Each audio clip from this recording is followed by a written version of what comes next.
Deməli, 51-ci sual. Diploid örtülü toxumlu bitkilərin ruşeym kisəsində olan haploid hüceyrələrin sayı nüvələrin ikisinin birləşməsinə qədər haploid hüceyrə sayı 8 ədəd olur. 52-ci sual. Diploid örtülü toxumlu bitkilərin ruşeym kisəsində mayalanmadan bilavasitə qabaq neçə diploid hüceyrə əmələ gəlir? Ruşeym hissəsinə mayalanmadan öncə, əgər spermlər daxil olmayıbsa və yaxud daxil olubsa, hələ mayalanma baş verməyibsə, diploid hüceyrə sayı 1 ədəd olur. Çünki mərkəzi hüceyrə 2N xromosom dəstinə malikdir. Buna görə cavabımız 1. 53-cü sualda diploid örtülü toxumlu bitkilərin ruşeym kisəsində neçə haploid nüvə heç zaman sperm ilə birləşmir?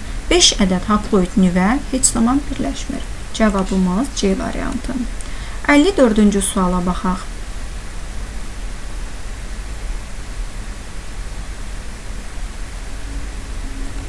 Somatik hüceyrəsinin nüvəsində olan cinsi xromosomların sayı qametində olan cinsi xromosomların sayına bərabər ola bilər.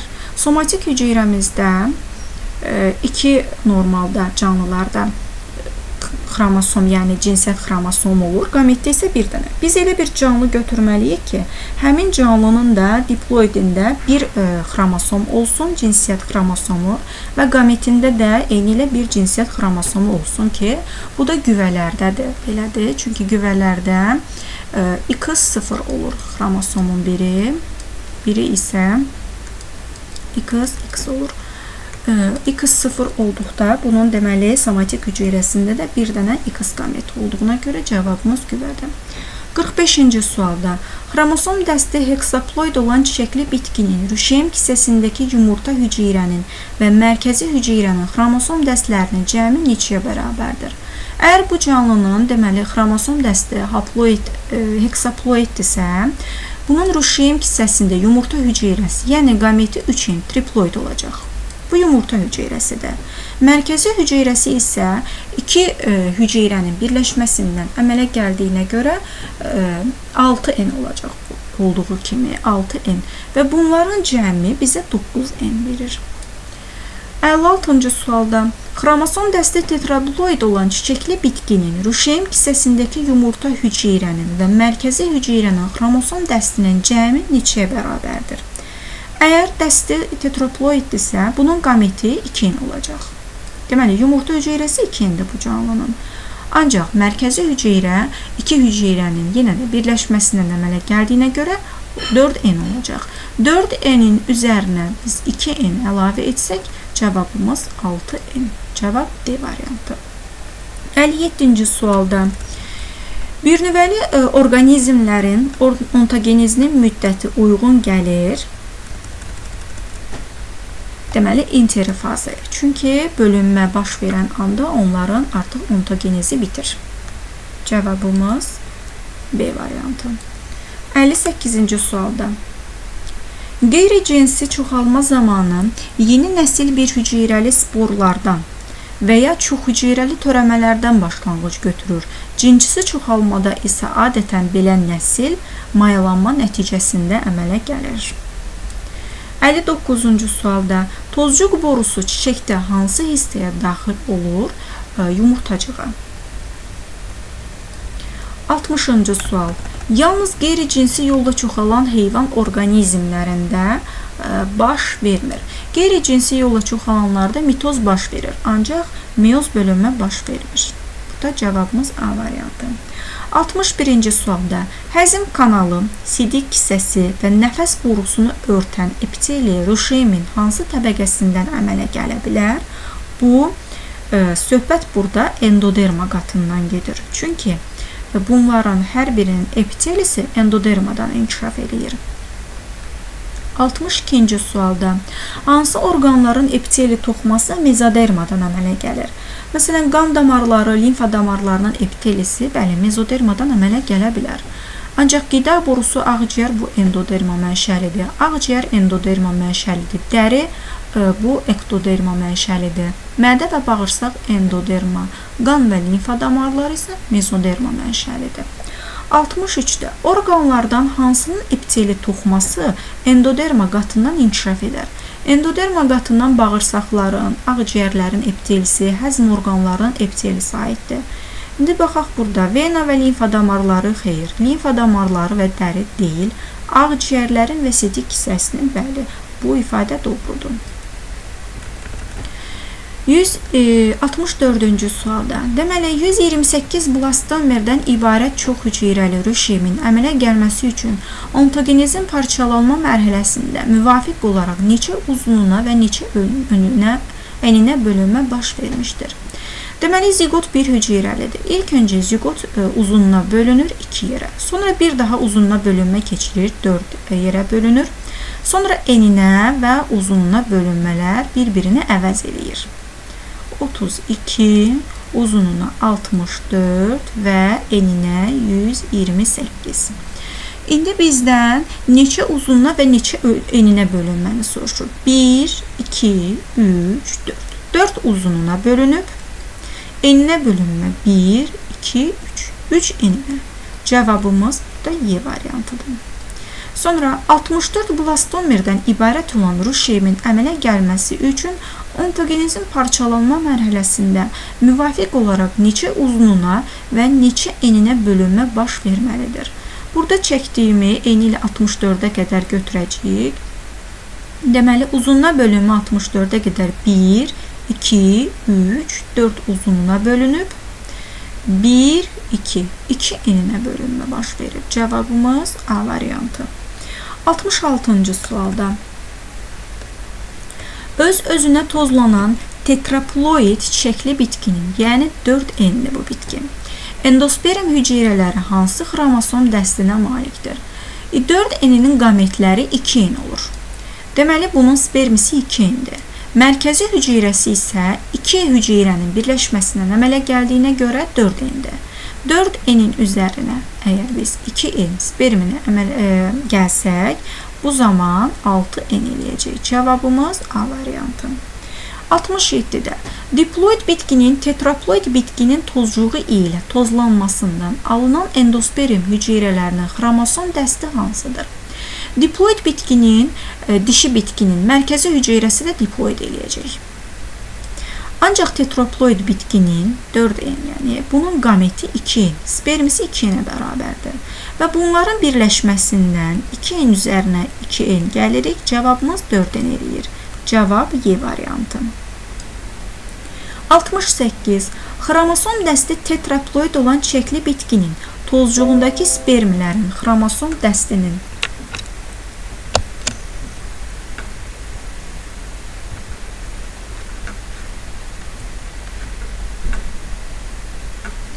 xromosom dəsti tetraploid olan çiçəkli bitkinin tozcuğundakı spermlərin xromosom dəstinin cəmi neçəyə bərabərdir? Bizdən 2 sperminin birlikdə xromosomunu soruşur. Əgər 4 endirsə bunun bitki, bunun qameti 2 endir və 2 sperm əmələ gəldiyinə görə 2 spermin birlikdə xromosom dəsti 4 en eləyəcək. Cavabımız Y variantı. 69-cu sual. Xromosom dəsti heksaploid olan çiçəkli bitkinin tozcuğundakı spermlərin xromosom dəstlərinin cəmi neçəyə bərabər olar? Əgər 6 endirsə, bu bitki 3 en spermlərinin xromosom dəsti eləyir. Toplamda bizdən cəmi 6 eni soruşur. 70-ci sualda öz-özünə tozlanan tetraploid bitkinin mayalanmadan bilavasitə sonra ruşeym kisəsində olan hüceyrələrin xromosom dəstlərinin cəmi neçəyə bərabər olar? Ruşeym kisəsinə 2 spermi daxil olub.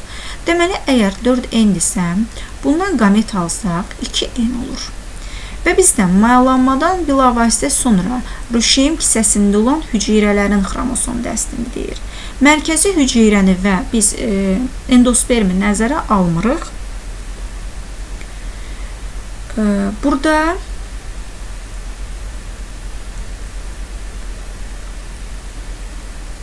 iki spermi daxil olub mayalanmadan bilavasitə sonra. Deməli, bunun endospermindən ruşeym kisə endosperm olacaq. Əgər öz-özünə mayalanıbsa 6 en.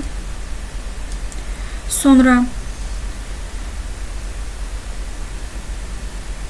mərkəzi hüceyrə rüşeym olacaq 4n. Bu eləyəcək 10n.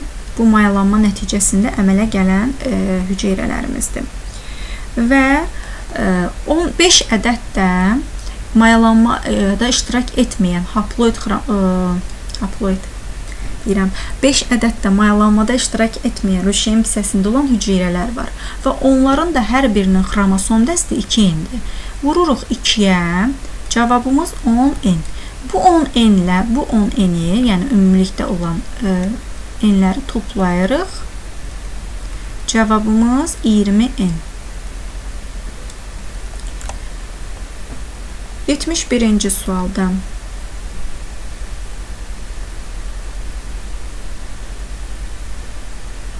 öz-özünə tozlanan heksaploid bitkinin mayalanmadan bilavasitə sonra rüşeym kisəsində olan hüceyrələrinin xromosom dəstlərinin cəmi neçəyə bərabər olar?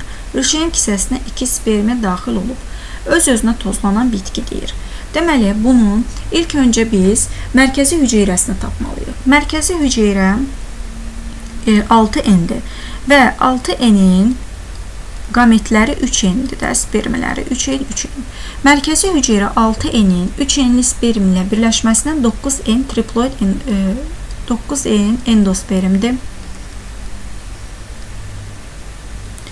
Üzərinə gəlirik rüşeym. Rüşeymi də olacaq 6n. Rüşeym. Və üzərinə də gəlirik 5 ədəd mayalanmada iştirak etməyən 5 vurulsun 3n hüceyrələr var ki, onlar 9n üzərinə 6n eləyir 15n, üzərinə də bu 15n'i gəldikdə cavabımız 30n. D variantı. 72-ci sual. Öz-özünə tozlanan tetraploid bitki toxumundakı rüşeym hüceyrəsinin və endosperm hüceyrəsinin xromosom dəstlərinin cəmi neçəyə bərabər olar? Tetraploid bitkinin qameti 2n olur. Bu zaman rüşeym hüceyrəsi yumurta hüceyrə və spermin mayalanmasından əmələ gəldiyinə görə cavab 4n'dir. Və üzərinə endosperm hüceyrəsinə gəlirik. Endosperm hüceyrəsi 2 hüceyrənin birləşməsindən, yəni 4n mərkəzi hüceyrədir və onun da sperm ilə mayalanmasından eləyir 6n. Bu da bərabərdir 10n'ə. Cavabımız A variantı. 73-cü sualda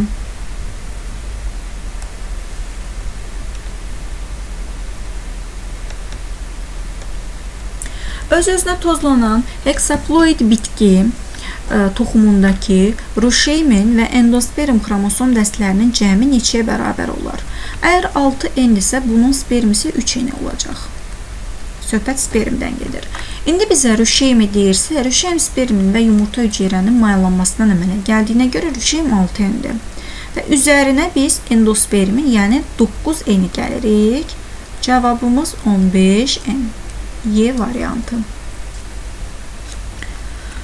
74-cü suala baxaq.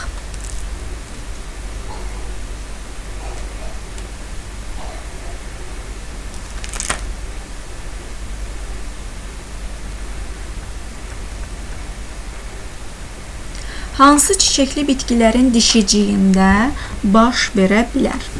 Deməli, dişicikdə mitoz prosesi baş verər.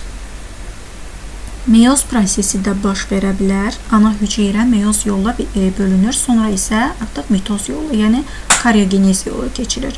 1. Baş verə bilər 2. Tozcuq borusunun əmələ gəlməsi. Bəli, bu da baş verir. Bu üçüncüdür. Mayalanma, bu da aiddir. Dişi bitki üzərində gedir. Cavabımız D variantı. 75-də. Hansılar çiçəkli bitkinin erkəkciyində gedir? Mitoz gedə bilər, meyoz gedə bilər. Çünki ana tozcuq hüceyrəsi meyoz yolla 4 tozcuq hüceyrəsinə ayrılır, mikrospora bölünür. Tozcuq borusunun əmələ gəlməsi, xeyr, bu dişi bitkidə gedir. Mayalanma da dişi bitkidə gedir. Cavab 1 və 2. 76-cı sualdan. Yetişmə zonasının sonunda əmələ gələn yetişmiş yumurta hüceyrələrində cəmi 8 cinsiyyət xromosomu var. Deməli, bir yumurta hüceyrəsində bir ədəd cinsiyyət xromosomu olur. Əgər bizə 8 cinsiyyət xromosomu deyirsə, deməli 8 qamet əmələ gəlib. 8 qamet. Və biz bilirik ki, bir başlanğıc hüceyrə daxil olanda yetişmə zonasına, yumurtalıqda bu zaman bir ədəd yumurta hüceyrə əmələ gəlir, 3 ədəd isə yönləndirici cisim. İndi 8 ədəd qamet, yəni 8 yumurta hüceyrə əmələ gəldiyinə görə, deməli 8 başlanğıc hüceyrə yetişmə zonasına daxil olub. Və deyir ki, bizə bu halda orqanizmin yumurtalığının yetişmə zonasına neçə hüceyrə daxil olmuşdur? Cavabımız 8. 77-ci sualda. Deməli, yetişmə zonasının sonunda əmələ gələn spermatozoidlərdə cəmi 64 cinsiyyət xromosomu olmuşdur. Bu halda orqanizmin toxumluğunun yetişmə zonasına neçə hüceyrə daxil olmuşdur? Normalda bir başlanğıc hüceyrə daxil olarkən 4 qamet əmələ gəlir və bu 4 qametdə 4 ədəd cinsiyyət xromosomu olur toplam. Bizə 64 cinsiyyət hüceyrəsi dediyinə görə, deməli 64 qamet əmələ gəlib və burada X başlanğıc hüceyrə. X bərabərdir 64 bölünsün 4-dən, cavab 16. Cavabımız C variantı. 78-ci sualda. Deyir ki, sxemdə 1 və 2 oxları hansı bölünmə tipləri göstərilmişdir? Zigot yalnız mitoz yolla bölünür. Cavabımız hər ikisində mitoz olar. D variantı. 78-də. 79-da. Sxemdə 1 və 2 oxları ilə hansı proseslər göstərilmişdir? Deməli, birinci qametlərdir. Burada qametlərin birləşməsindən zigot alınıbsa, deməli bu mayalanma prosesidir. İkinci isə zigotun mitoz yolla bölünməsidir. İndi baxırıq ki, birinci ox mayalanmadır, ikinci mitozdur. Cavabımız A variantı. 80-ci sualda. Naməlum bir orqanizmin embrional inkişafını müşahidə edərkən, siz bu fərdin formalaşması prosesinin 7-ci mərhələdə başa çatmasını aşkar etmisiniz. Bu orqanizm heyvanların hansı sistematik qrupuna daxildir? Fikir versək, yumurta hüceyrə spermatozoidlə mayalanıb, zigot əmələ gəlib. Sonra zigot bölünməyə başlayıb və bölündükdən sonra blastomerlər ilk öncə xarici ektoderma qatını, sonra isə içəri çökmə nəticəsində endoderma qatını əmələ gətiriblər. Və burada inkişaf tamamlanıb. İnkişafını ektoderma və endodermanın əmələ gəlməsi ilə, yəni qastrula mərhələsindən tamamlayan canlılar isə bağırsaq boşluqlar və süngərlərdir. Cavabımız D variantı. Naməlum 81-ci sualda bir orqanizmin embrional inkişafını müşahidə edərkən siz bu fərdin formalaşması prosesinin 7-ci mərhələdə başa çatmasını aşkar etmisiniz. Bu inkişafın hansı heyvana aid olduğunu təyin edin.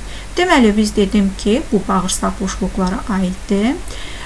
Bura aid ola bilər stavra, meduza, hidra, mərcan polipləri bu canlılara aid ola bilər. Digərlərində isə mezoderma qatı olduğuna görə aid deyil.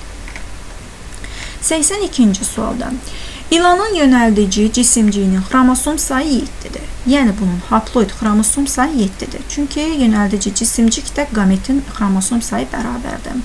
Bu orqanizmin ilkin cinsiyyət hüceyrəsində meyozun ikinci bölünməsinin anafaza mərhələsinin sonunda neçə xromosom, neçə xromatid olar?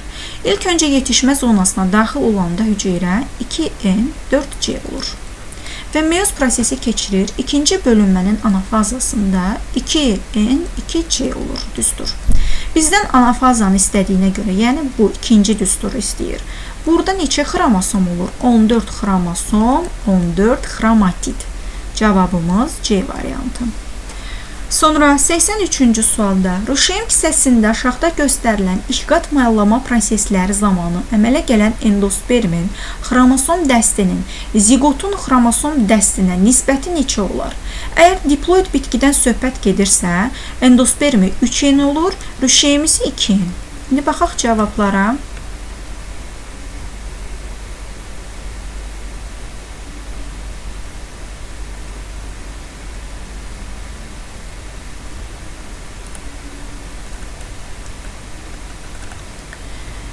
Deməli, Ruşeym və bizdən endospermi soruşurdu, xromosom dəstlərini verib. Bu erkək və dişi bitkidir.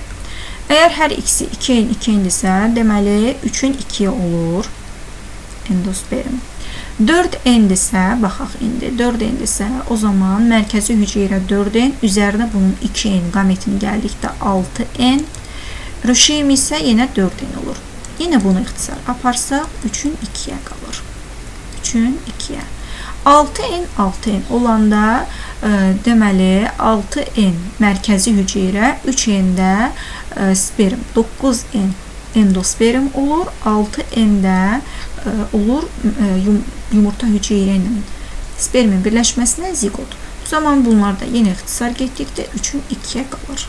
Cavabımız C variantı. 84-cü sualda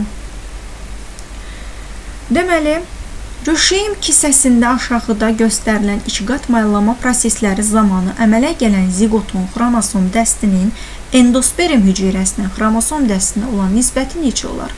Canlının burada sayı verib, deməli 2 zigot olacaq, 3 isə endosperm. Gəlin 2, 3, 2, 3. Cavabımız D variantı. 85-ci sualda tetraploid çiçəkli bitkinin, yəni 4n-dir, bunun qameti olacaq 2n. Öz-özünə tozlanması zamanı endosperm hüceyrəsində xromosom dəsti Y qəbul edilərsə, endosperm hüceyrəsi olacaq 6n. Yəni biz 6n-i Y ilə əvəz edirik. Bu bitkinin spermindəki xromosom dəsti neçə olar? Spermdə isə 2n-dir. O zaman Y bölünsün 3 olar. Cavab D variantı. 86-cı sualda tetraploid çiçəkli bitkinin öz-özünə tozlanması zamanı endosperm hüceyrəsində xromosom dəsti Y olarsa, endosperm 6n-dir, bu da Y-ə bərabərdir. Və bu bitkinin rüşeym kisəsindəki mərkəzi hüceyrənin xromosom dəsti neçəyə bərabərdir? Rüşeym kisəsindəki mərkəzi hüceyrə 4n olacaq. Bunu hesablamaqdan ötürü Y-i 4-ə bərabər etməkdən ötürü deməli biz 6n-i 2-yə vurmalıyıq. 6n bölməliyik 3-ə. Baxaq, 12n bölünsün 3n, cavabımız 4. Deməli Y-i vurmalıyıq 2-yə, bölməliyik 3-ə. Cavabımız B variantı. 87-ci sualda xromosom dəsti heksaploid olan öz-özünə tozlanan bitkidə ikiqat mayallanma prosesində bilavasitə iştirak edən hüceyrələrin xromosom dəstlərinin cəmi neçə olar? Bu zaman bunun heksaploiddirsə endospermi olur 9n. Üzərinə gəlirik ikiqat mayallanmada bir də iştirak eləyir yumurta hüceyrə spermi mayallanmasına zigot. O da olacaq 6n. Cavabımız bunları toplasaq 15n. A variantı. 88-ci sualda xromosom dəsti tetraploid olan bitkidə ikiqat mayallanma prosesində bilavasitə iştirak edən hüceyrələrin xromosom dəstlərinin cəmi neçə olar? Deməli, burada tetraploiddirsə bitki, bunun mərkəzi hüceyrəsi ilə spermin mayallanmasından endosperm əmələ gəlir ki, 6n eləyir. Və üzərinə biz 4n zigotu gəlirik, cavabımız 10n eləyir. C variantı. 89-cu suala baxaq. Diploid xromosom dəstinə malik olan öz-özünə tozlanan çiçəkli bitkinin rüşeym kisəsində ikiqat mayallanmada bilavasitə iştirak etməyən və bu mayallanma nəticəsində yaranan hüceyrələrdə olan xromosom dəstinin cəmini müəyyən edin. Deməli, 4 hüceyrə iştirak eləyir. İkiqat mayallanma iştirak edən deyirsə bizə xromosom sayını istəyir. 4 hüceyrədə 5 xromosom iştirak eləyir. Və bu mayallanma nəticəsində yaranan hüceyrələrdə 5n olur və xromosom dəstinin cəmini müəyyən edin. 5n. Cavabımız B variantı. 89 dedik, 90-cı sual. Deməli, bizə poliploid forma verib 4n və 6n. Yumurta hüceyrəsi 2n-dir. Bunun zigotu olacaq 4n, endospermi də 6n-dir. Poliploid forma olan heksaploid bitkidə 6n-dirsə, yumurta hüceyrəsi 3n olacaq. 6n zigotdur, endospermi isə 9n. İndi gəlin Y-də 4n yazdıq. Endosperm 9N, yumurta hüceyrə isə X-da 3N. Cavabımız Y variantı. 91-ci sualda poliploid forma verib. Deməli, yumurta hüceyrəsi 4N-in yumurta hüceyrəsi 2N olur canlının. Endosperm isə olacaq 6N. 6N heksaploid canlının isə zigotu olacaq 6N. Burada digərləri verib. İndi gəlin X 2N, sonra endosperm Z 6N, Y 6N. Cavabımız D variantı. 92-ci suala baxaq. Əksər örtülü toxumlu bitkilərdə meyoz bölünmə harada gedir? Meyoz bölünmə tozluqda və yumurtalıqda gedir. Çünki ana tozcuq hüceyrə ilə ana yumurta hüceyrənin bölünməsi meyoz yolla baş verir. Sonra 93-cü sualda çoxalmanın hansı formasında yalnız bir cinsi hüceyrə iştirak edər? Bu partogenez yolla çoxalmadır. 94-də arılarda dişi fərdlərinin inkişafı hansı yolla gedir? Erkək fərdlər partogenez yolla əmələ gəlir, dişilər isə mayalanma yolu ilə. 95-ci sualda qeyd edilənlərdən hansı səhvdir? Zigot mayalanma nəticəsində əmələ gəlir. Bəli, bu doğrudur. Zigotun sonraki inkişafı bölünmə ilə gedir. Doğru ifadədir. Zigot bir hüceyrəlidir. Bəli. Zigotun bölünməsi nəticəsində blastomerlər əmələ gəlir. Bu da doğru fikirdir. Zigot haploid xromosom dəstinə malikdir. Xeyr, zigot diploid xromosom dəstinə malikdir. Mezoderma mənşəli deyil. Enna-zolaqlı skelet əzələsi mezoderma mənşəlidir. Saya əzələ mezoderma mənşəlidir. Sümük toxması, dərinin derma qatı mezoderma mənşəlidir. Lakin dişlərin mina qatı bu ektoderma mənşəlidir. Cavabımız D variantı. 97-ci suala baxaq. 97-də